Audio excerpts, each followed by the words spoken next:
about the startup phase of a nonprofit because, Bo, has a great presentation and they've been operating for a while there. And I'm going through some of the pains that they didn't have to go through, this year. So I'm going to try to lay it out for you if you're interested in starting a nonprofit, but I'm also going to ask you to consider passing us to your network and consider donating to us, and I'll tell you why.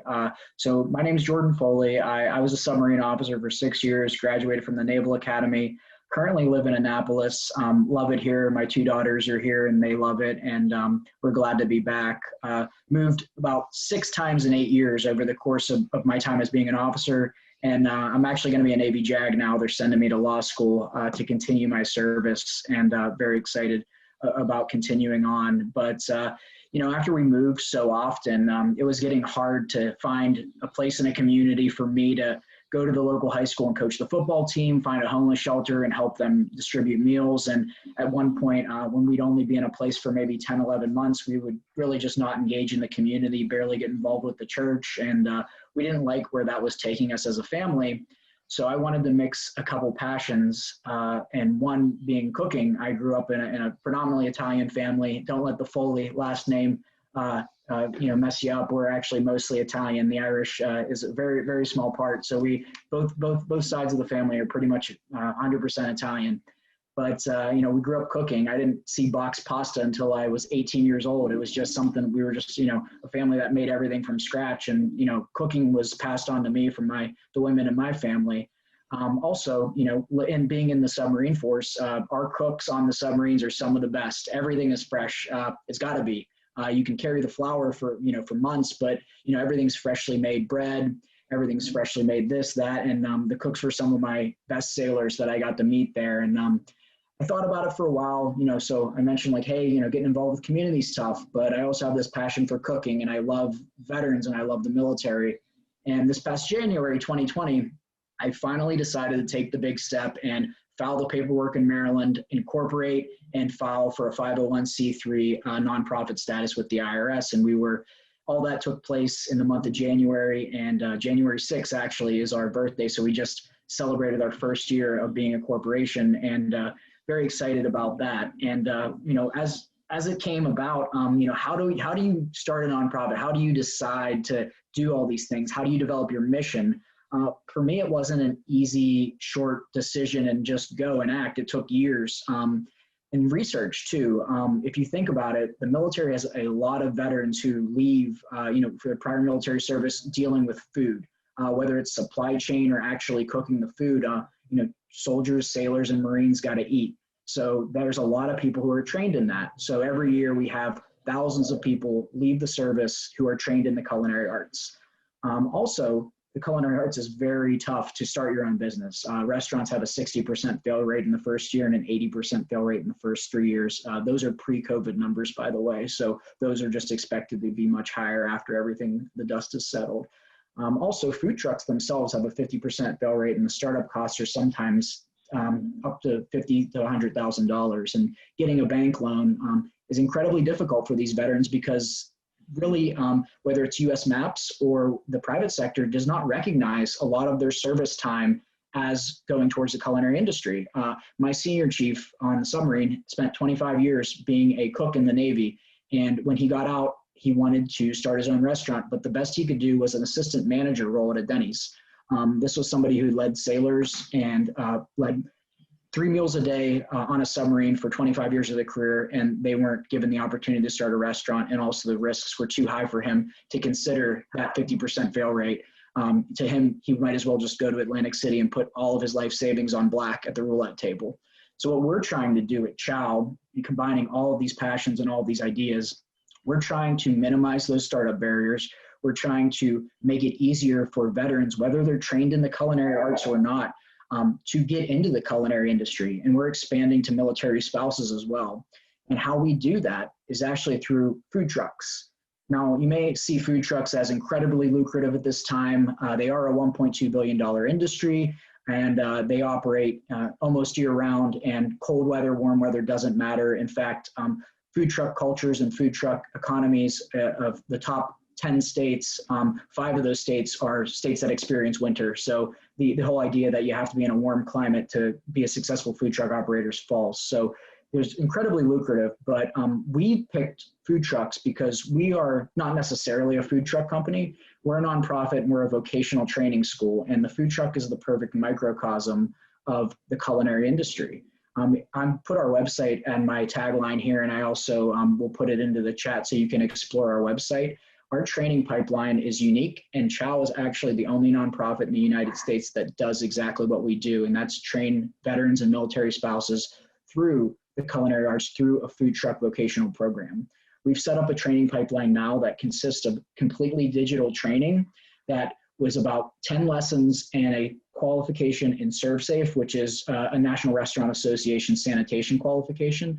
Completing that digital training gets you to our next level, which is called Kitchen with a Mission.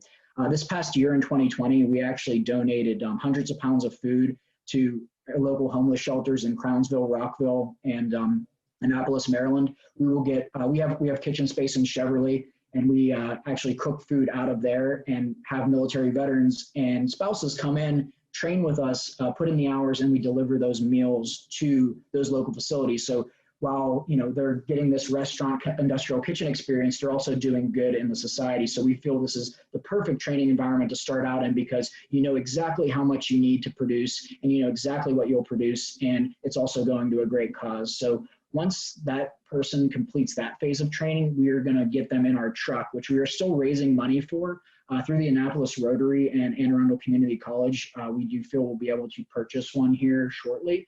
And that truck will be our mobile training platform where the veterans and military spouses, remind you, they're not paying tuition for this. They're actually going to be getting paid to be in this program. They will be hired on as 1099 employees in our trucks, and they will complete hours in real-time experience. And then finally, they graduate with a capstone project where they create their own menu, source it locally, advertise it on our social media platforms, and then serve it to customers.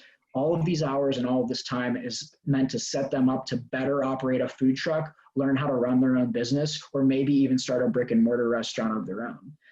I'll repeat again, there's nothing in the United States that does what we do. Dog Tag Bakery is another example of something that does this through bakeries with veterans, and we've actually partnered with them in several ways. In fact, another facet of what we do is we redistribute old restaurant equipment. Through my contacts at the Naval Academy, they were switching coffee distributors this summer, and all that coffee equipment that made 4,000 cups of coffee for 4,000 midshipmen at every meal, they had to get rid of because they were getting all new stuff in. And rather than throw it in a dump or give it to a restaurant distributor, they gave it to me. And I redistributed all of that equipment that was over $30,000 worth of equipment to veterans starting bakeries during COVID through the Dog Tag Bakery Foundation. So the amount of good that we've done in 2020 is really immeasurable at this point. And if you think about it, we started out in the most difficult times for not only just culinary industries, but also nonprofits. An election cycle along with COVID, people were not donating as much typically to nonprofits over the whole, and also we were in part of the culinary industry, so service was very difficult. We had to spend a lot of money on PPE and making sure we were giving money, giving food out to people who were safely. Our first event was on July 4th at Great Frogs Winery in Annapolis. And we ended up serving over 500 people tacos there. And we realized right away that what we have is going to explode. But then very soon, more COVID restrictions came down. So we kept doing with our Kitchen with a Mission, kept donating food. But we really haven't been able to serve the community as much as we would like this year. With all that said, though, and all the good that we've done, we've actually just come off our best month of fundraising. Our season of giving campaign raised over $5,000, and we did that through incentivizing people with at-home recipe videos. This video, if you donate now, we'll actually send you a video of a veteran who lives in Bahrain right now, who is an expert pasta chef, and he makes handmade pasta, and we sent the video to people who donated to give them fun at-home activities. But that's really where we are and where we've come. 2020 has been a tough year for a lot of people. We've made progress and we've been able to talk to a lot of people. We're trying to locally source here our menu for our first food truck.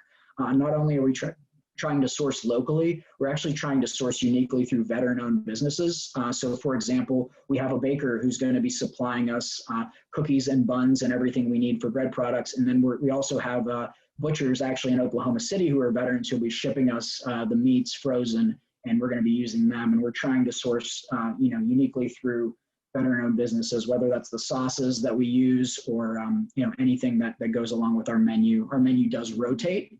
The reason it rotates, and when you see a Chow truck like the one that I have on my screen here, you'll know that it's operated by a veteran or military spouse, but you won't know the menu unless you check out online. And the reason we do that is because we don't want to pigeonhole a veteran or a person in our system into cooking one type of thing.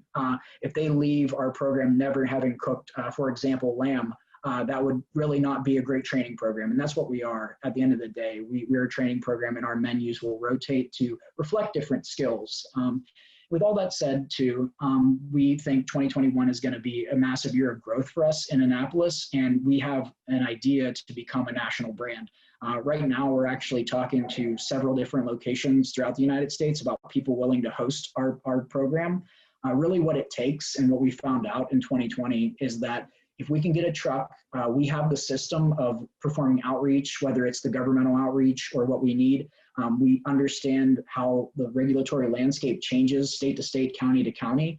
And we also have the network of veterans that are interested in working through our program. And also everything that we do for training, the digital training, is done online and at one's own pace. So we believe we can become a national brand here in the next few years. But like I said, we're just starting, and really what we have is not a lot. We're still looking to buy the first truck, but I believe in a couple of years we'll have a fleet of them, and people will understand Chow as a national brand. Starting out in Annapolis has been amazing for me, and this entire entrepreneurial experience has been unique. Like we said, the only job I've ever had is being a Navy officer. People may not think that's very entrepreneurial or creative, and I think I've heard people say, maybe military isn't necessarily as creative as private sector. I'd have to very much disagree with that. And Forbes wrote an article a couple months ago saying, hey, businesses, you should really hire veterans during COVID because they can really adapt to trying times, and they are very smart and can handle themselves well under pressure. And I said, why don't we just change the title of this article to No SHIT? Like, how is this news? I mean, we should absolutely hire veterans all the time because they are able to adapt and they're able to overcome. And also, we are incredibly creative in the military. Anyone who's ever been on a mission of national security, for example, getting photographs of a tanker of a country that might be shipping weapons to another country. Nobody lays out to you step-by-step procedures of how to do that. When you're on the submarine doing that act, you need to be creative to find out and get those photographs in order to accomplish that mission. The long and short is military is incredibly creative. People want to create, and the people that we have in our system right now that in the culinary industry have great ideas for menus. They have amazing concepts, and they just want the training and the support to get them to the next level. And I guarantee you in a couple years that you will hear the next James Beard award-winning chef coming from the Chow system, just because that veteran got a chance. And that's all we want to do, is give them chances to excel. So I ask you to check us out online. We're open for donations now, and any amount helps. But we also ask, and this is incredibly important too, is that if you can't donate monetarily now, that you tell 22 of your closest friends about us. Our Challenge 22 represents the 22 veterans who die by suicide every day. By telling 22 of your contacts, that honors their legacy and the struggles that a lot of veterans have with mental health. Our cooking classes that we'll be developing too are going to be focused on mental health in our Challenge 22 initiative. We also give out cookies every time we serve food. They're called Challenge 22 cookies, and they ask the same thing. Tell 22 of your closest friends about Chow. Ask them to donate or to tell other people about us and to get people involved. And last, if you are in the Annapolis, Maryland area, we ask for all types of volunteers. And you could even be, if you felt like working a food truck one day, you could be the employee for a veteran doing their capstone. Just really give them the experience of it is like running a truck. And that's what we would like to see, is to get more people involved, whether that is helping us out with certain discrete things like whether it's finding the right supply chain, doing some advertising, doing some marketing, or it's getting in one of our trucks and cooking with us, or, just coming to eat our food, please do that too.